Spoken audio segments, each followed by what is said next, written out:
No.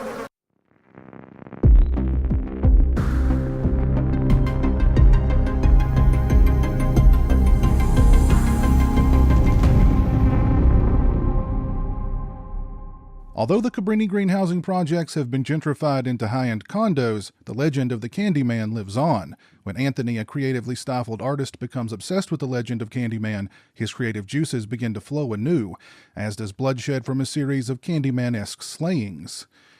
Coincidence?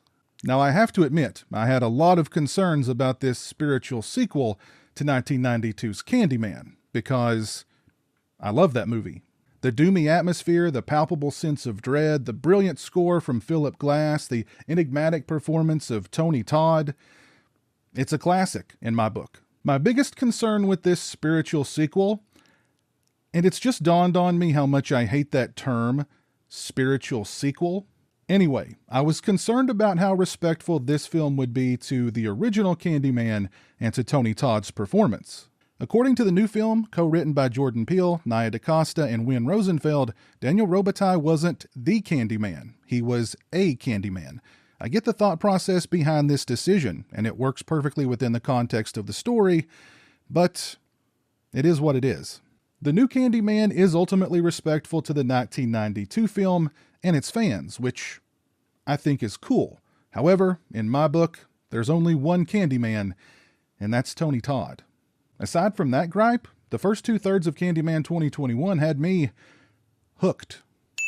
I really dug how they established the previous Candyman, or actually, he's the current Candyman. Anyway, I dug that setup. I also enjoyed director Nia DaCosta's visual style. I liked her penchant for close-ups on characters' faces, how she moved the camera in a style almost as if the audience were a fly on the wall, or a bee on the wall, perhaps.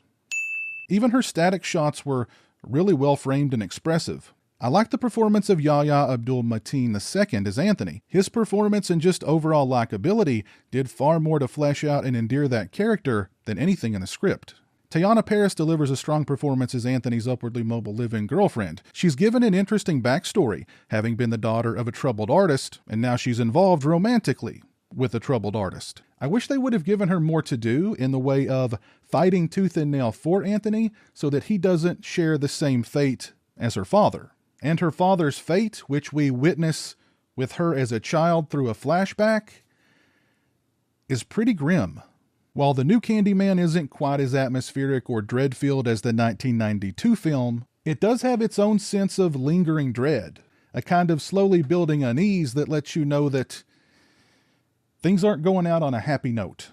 Technically, Candyman is a great-looking and well-made movie. The score isn't quite on the same level as Philip Glass's, but it's still pretty good. And Candyman 2021 also benefits from a highly detailed and cutting sound design. How many puns is that now? On the downside, even though Candyman 2021 sports an impressive body count, most of the kills take place off-screen or at a distance. I mean, this is a horror movie about a killer with a hook for a hand.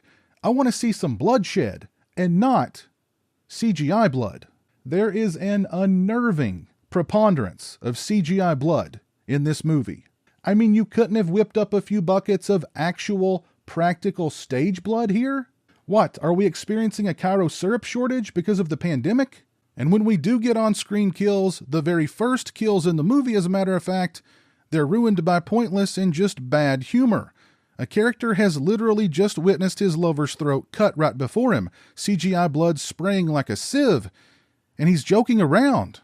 Then it's his own turn to meet the hook. And he's still joking around.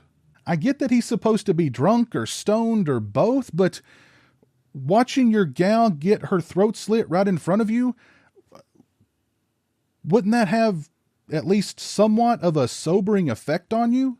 The movie lost me in the third act. There's a character who's supposed to be the keeper of the Candyman lore, and the actor who plays this character was really over the top, I thought. And when he becomes something of a prophet for the Candyman, I didn't like it.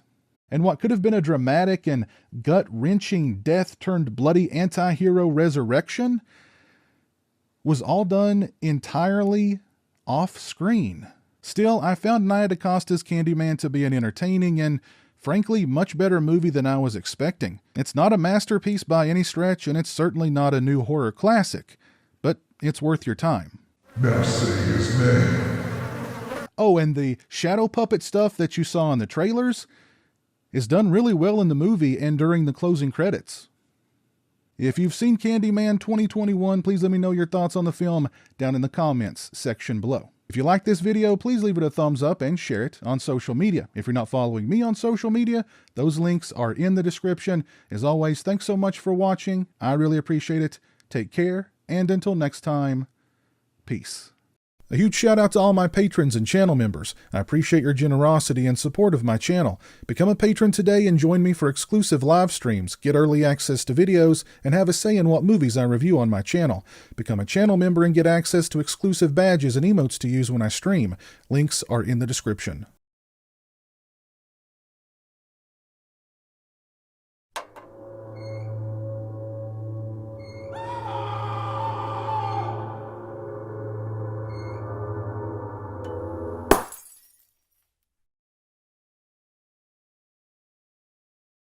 Say hello to the internet, Jeremy.